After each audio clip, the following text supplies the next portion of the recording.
Hello and welcome back to the Nasty Metal Production channel here at YouTube, and welcome to another album of the week. This is episode number 137, and today's episode is, well, a spotlight on Too Fast for Love, the debut album from, well, Mötley Crüe. This was their very first album, again, originally released, depending on where you look at, but it seems to be that the correct release date for this album was November 10th, 1981.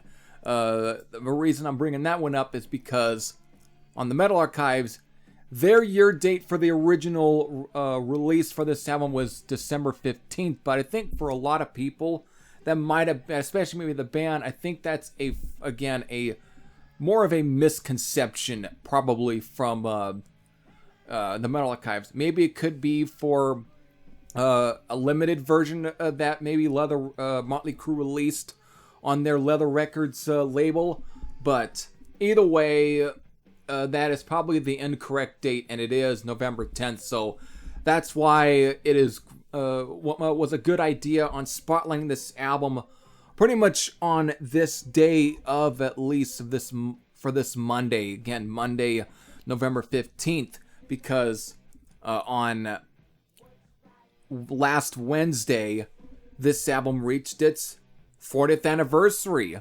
So 40 years to an album that really helped kickstart this band into stardom, and since from whenever Elektra Records reissued this album and make it more available worldwide, and then of course with subsequent releases like, again, Shout at the Devil, these guys were already were becoming superstars. So this was where everything began, and it was a underground hit and became a worldwide hit pretty much for the band, though that might have also helped due to maybe the sound piggybacking off of the success of albums like Shout at the Devil and Theater of Pain, and maybe even, Girls, Girls, Girls, and Dr. Feelgood. This sound pretty much in many ways always had a way of piggybacking off the success of those, and that's why this sound is pretty much highly regarded as one of the band's, at times maybe their best album, or it's just one of their more best-selling albums, because of the fact that due to all the newer audiences that were getting into Mötley Crüe, more newer fans or younger fans, they always go backwards, and they always end up pretty much landing on Too Fast for Love, and that's why this album sales always had a way of just piggybacking off of those albums. But really, this was a still for its first for their debut and being at the time a underground hit. It was it was an underground hit, and it became a favorite, and they became one of the big very much a big attraction for the LA Strip. So for that whole scene, like the Whiskey A Go Go. So this is where everything pretty much began here, was with this debut album. Now, I don't know whether or not I would completely put this on the same level as, like, for example, the first Van Halen, or maybe the first Black Sabbath, or maybe Led Zeppelin 1 in terms of quality, but it kind of almost tends to kind of be thrown into that sort of caliber in a way, because of it was a big, it turned to be a pretty successful debut album, and many people seem to rank it as one of the top debut albums because of the fact alone of how Mötley Crüe got so big, like those other bands got pretty big. So it's kind of infamous in that sort of same way, and that's kind of pretty much always worth mentioning. So without further ado, I don't want to talk about the entire historical reasons behind the album or why it's so historical. You want to hear my relationship towards this album, and I'm about to get into that.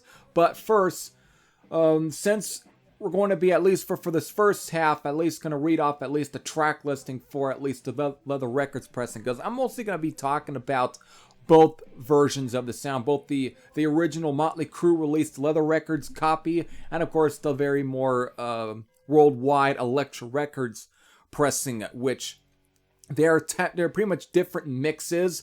They're differently, at times slightly rearranged, but not too much. But there are definitely a lot of differences between the two versions. So for right now, I'm just going to begin with at least talking more so about the Leathür Records pressing. So for now, let me get into at least the track listing, since we got at least about 10 songs here, though technically it'd be 12 because of some of the original pressings for at least this album.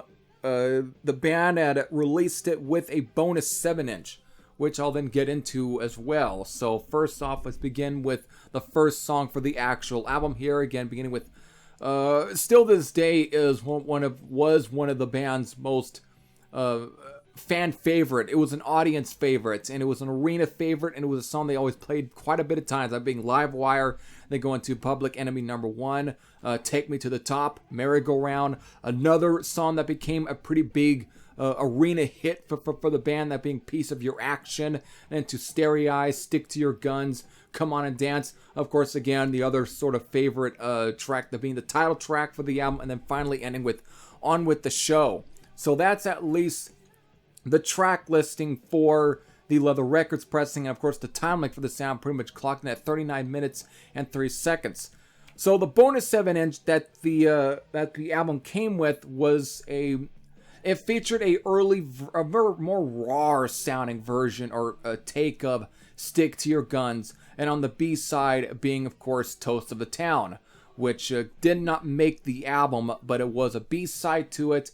But on subsequent reissues of the album, they usually used at least from that 7-inch, the bonus 7-inch. It was usually Toast of the Town that usually ended up being used as a bonus track, but not that version of Stick to Your Guns, because then it's a very different, just whole different version. It's like a more demo version of the song, and it's never. The only way I guess you can get a copy of that song, I guess if you were to ever really come across a copy of the 7-inch out in the wild, but depending though, if you do, that record store, if they know about the value of that 7-inch, they're probably going to ask you for at least close to maybe 200 or 300, at least cheap wise. But for the most part, people might ask for $1,000. So it's a very hot commodity, but it's because of the fact that it was the bonus 7-inch to at least the Leathür Records, early Leathür Records pressings for Too Fast for Love.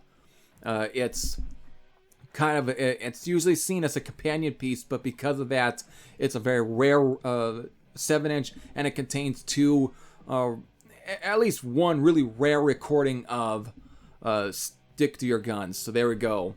So that's at least your track listing for now for the Leathür Records pressing. So, kind of just get right in. My relationship with the sound ended up being kind of, I guess I can say, really began in 2009 when I really got to first really hear the sound, because of, for the longest time, the only actual Mötley Crüe album I had was Shout at the Devil. However, the first Mötley Crüe CD that I ever listened to was The Decade of Decadence, or Decadence, I think it was called, compilation album, which had remixed, maybe slightly re-recorded versions of course, Livewire and Piece of Your Action.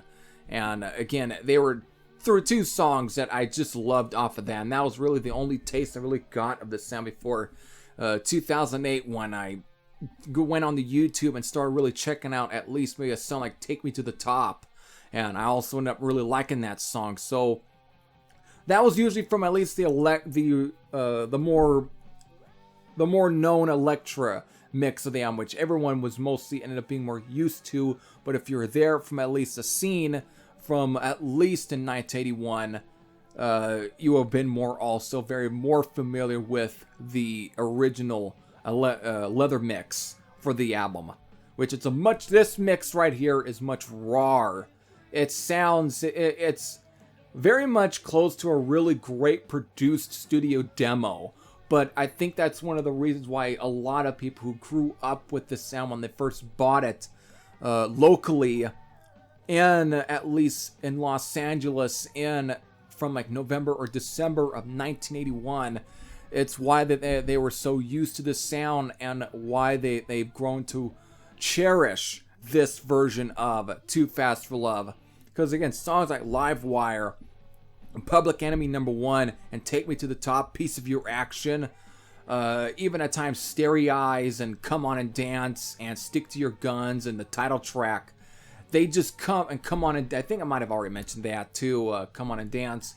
They just come off more feral sounding. They have more of a raw, more ferocious edge to them. It's like you can tell there's an attitude behind these, because they sound like they are set out to prove something.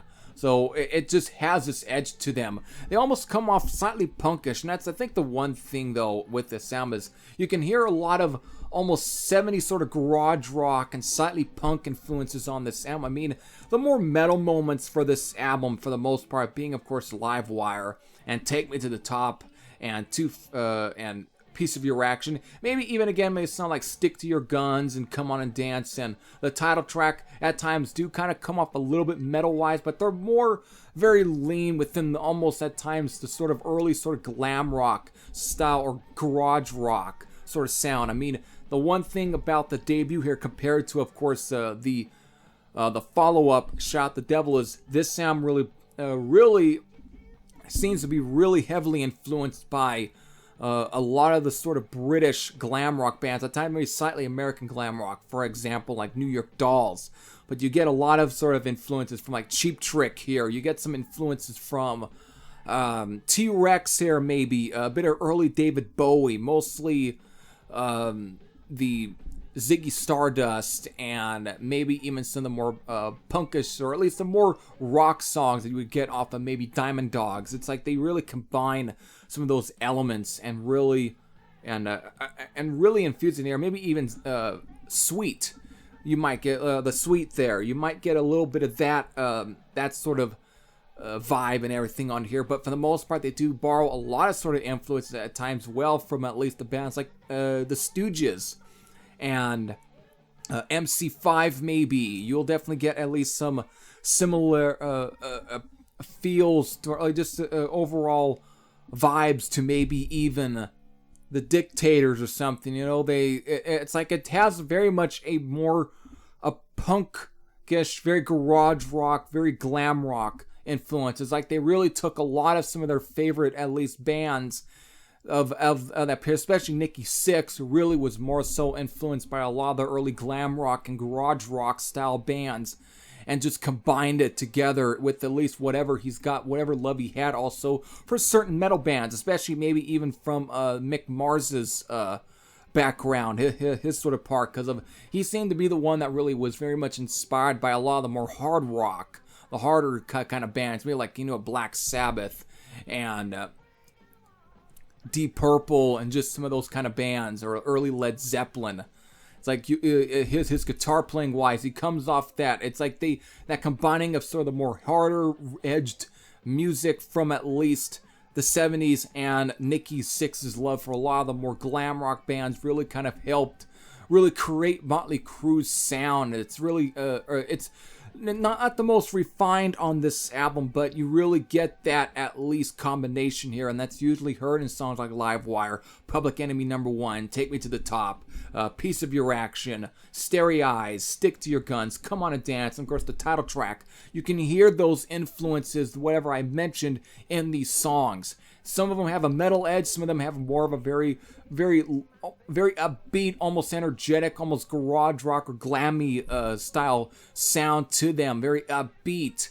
Again, their early attempts at that almost glammy party rock sound, but it's a lot more feral sounding here due to the fact that it's a much more raw mix, very raw recording and everything. It just comes off a lot more just a little, slightly meaner in a way. That's usually it. It's just a little more raw, and I think it kind of brings out the vibrance in these songs. But that's just where I'm at. All these are classic, but there's at least some more melodic style songs on here. Again, Starry Eyes might be, since I mentioned it though, as kind of being part of the more I guess that, again, the more glam rock influenced kind of songs, but it is a more melodic song in its own right, but you get at least some slower tracks. For example, like Merry-Go-Round, which is probably the album's most attempt at a power ballad. And it's a pretty good power ballad in its own right. They did it's a very well constructed power ballad, and they do it great. And of course, On With The Show, which is not really on the sort of same level of ballad-like of Merry-Go-Round, but it still comes off as very somber and very slow, and it has a very nice sort of melody there.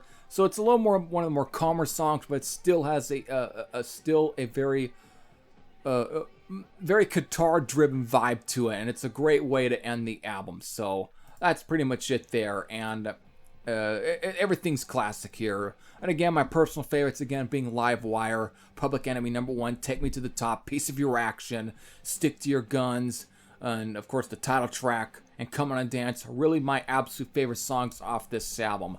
So there we go. So that's at least my overall thoughts on them, and of course whatever thoughts I had at least on the leather mix of the album. So since this album was becoming such an underground hit, eventually it caught the eyes of the A&R folks at Elektra, and they eventually ended up signing these guys to a deal and decided to release the album themselves worldwide, giving it more of a much more bigger label attachment to the album, so making it more, at least more, again, just to make it more available worldwide, where it really caught more the eye of a lot of the eyes of at least some other countries and so on. However, though, when the sound was being released, when they got signed to the label in 1982, prior to their Canadian tour, when they did get it, they didn't have enough time to remix it, because that was going to be the idea, was because since obviously they probably the A&R folks at Elektra probably thought the music was good to them, but they probably didn't like the mix, so that's why they ended up deciding to get somebody to remix the album themselves, or at least assign someone to remix the album. But since the Canadian tour was coming up, they didn't have time to actually remix it yet. So what they did was, for a while there in Canada was able to receive a Elektra pressing of the album with its original Leathür Records mix intact, even including a slightly altered version of the cover, though the only thing that's altered here, besides what will eventually become even more altered with the when they did remix the album, is the logo is still the same sort of type font on the original, where it's smaller, where it seems to be on the upper sort of right side of the cover, again, pretty much over at least the right side of Vince Neil's leather vest, but it's, instead of being black and white, it's red and black, or he's black and red in a way, so they kind of, or white and red, depending on whatever they did with it, and this was basically how you can tell this was a Canadian first press on Elektra, because of, again, it would tell you that this is going to be the original mix. Now, certain pressings didn't have all the 10 songs. It only took away one song. That might have been Stick to Your Guns. But some certain pressings did contain Stick to Your Guns, while some pressings didn't. But it still was the original leather mix. So for that period, the Canadian, in Canada, they were able to get a hold of at least a copy with the original leather mix. Eventually, after this tour, and when these pressings got bought up, or who knows if all of them got bought up, they eventually worked onto the remix, and then eventually in that same year of 1982, Elektra released their new version of Too Fast for Love. And this is where you can tell there's a little more altered differences on here. The track listing is definitely different. They even, again, they rearranged the songs on this sound because of, again, on the first pressing, the track listing, I think, was still the same, or I could be wrong, but again, somebody in the comments section is probably going to fact check me on that. Still, though, I think it was usually the same track listing, but for sure, with the actual remix that Elektra did, They really also altered the track listing for the album, where they rearranged where the songs were or where they were, compared again to the original. So this is where I'm going to read you the track listing for the album, and of course for the Elektra pressing, of course the time length is definitely different compared to at least the original Leathür Records pressing. So these 9 songs, again, of course, because of that, I think they shortened one of the songs that would be Too Fast for Love, the title track. They slightly shortened it. They took some things away from it, but I'll get into more of that. Either way, the track listing as it reads for the actual Leathür Records remix for the album, and which would become the more readily available version for all the subsequent releases for Too Fast for Love here, goes as this: Livewire, Come On and Dance, Public Enemy number 1, Merry-Go-Round, Take Me to the Top, Piece of Your Action, Starry Eyes, the title track, and then ending with On With the Show, which was very same. That's the only thing that's really very much kind of the same on here. Again, Livewire is still number 1, Merry-Go-Round is still number 4, Too Fast for Love is still number 9, and On With the Show is still the closing song, but Public Enemy number 1 ended up being tacked to being number 3. Take Me to the Top is now number 5. Piece of Your Action opens up the opens up the B-side, and Starry Eyes is at number 7. So there you go. They rearranged these songs, but kept some of the songs like Livewire and Merry-Go-Round and the title track and On With the Show in their same respective order slots. But the other songs are rearranged a bit. They moved them up and down and whatnot. So that's what they changed. And again, because of the fact that they shortened Too Fast for Love, the song itself, the title track, that meant that, and of course taking off legitimately this time, Stick to Your Guns, instead of being 39 minutes, it's now 34 minutes and, 4 seconds. So it's a much more shorter album, and the mixing and everything is more polished sounding. Sounds more cleaner, even though there's still a little bit of rawness to at least it, because again, because of the recording being so rough around the edges, they did the best they can to really clean up the sound, but you can't really take away all the sort of whatever still is rough sounding there. So it's just a more refined, more cleaned up mix of the Leathür Records pressing. But again, besides the fact that they took away most of half at least the beginning portions for the title track, they also got rid of the clapping stuff for the song Livewire. So those are some of the really other major differences on the Elektra remix for Too Fast for Love. So that's pretty much what they did. And eventually for the people around again into Britain, I mean, again, like the whole entire European scene and in Japan, and then whatever later on with Canada and the subsequent fans that Mötley Crüe would make more over the years, ended up just as much as those who grew up with the original version of Too Fast for Love ended up being familiar with the Elektra remix. So there we go. That's pretty much it, though, I can really talk about. Again, besides that I just went into at least to both, talk about both versions and whatever differences between the two. Again, the Elektra and the Leathür mix.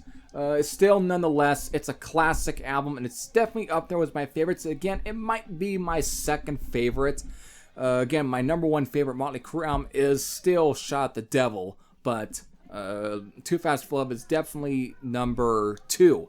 So, again, it's a great album. I still like it. I definitely wanted to spotlight it. So, again, since, again, I wanted to definitely spotlight this album around its 4th anniversary, I eventually did. And since this album reached its 4th anniversary, who knows, this episode might inspire you to pull out your copy of Too Fast for Love.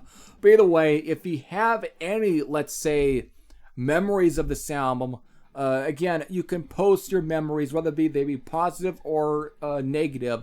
You can post them in the comment section below. But if you've never heard Too Fast for Love, or either version, since the Leathür mix did eventually get reissued as a part of the Music to Crash Your Car 2 Volume 1 from 2003.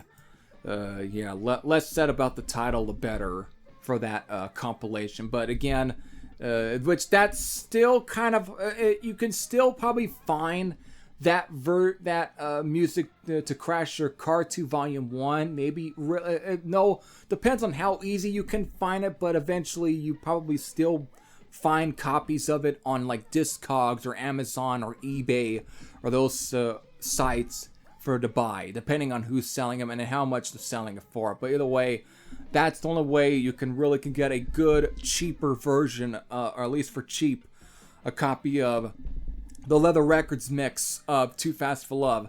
Who knows whether or not if Mötley Crüe will ever, or at least any of the band like Nikki Sixx, will ever do a deluxe version where they, again, this time make it more easy to obtain the Leathür Records mix of Too Fast for Love. But either way, whatever copy you get a hold of, if you've never heard it, check it out. If you definitely like at least that sort of want to really hear the sort of early sort of glam metal, basically, the early sort of, in the early 80s, whenever it was starting to become a thing, the sort of, again, the glam metal movement from LA and so on. Again, Mötley Crüe, one of those, one of the biggest attractions to come out of that scene, and they were a big attraction in their scene anyway. So if you want just to really check out for those historical reasons, any version of this one would still be good enough. So definitely check it out if you've never heard Too Fast for Love. So there we go. Hope all of you enjoyed. This is Heavy Thrasher saying I'm out, and I'll see you all later. Take care, everyone.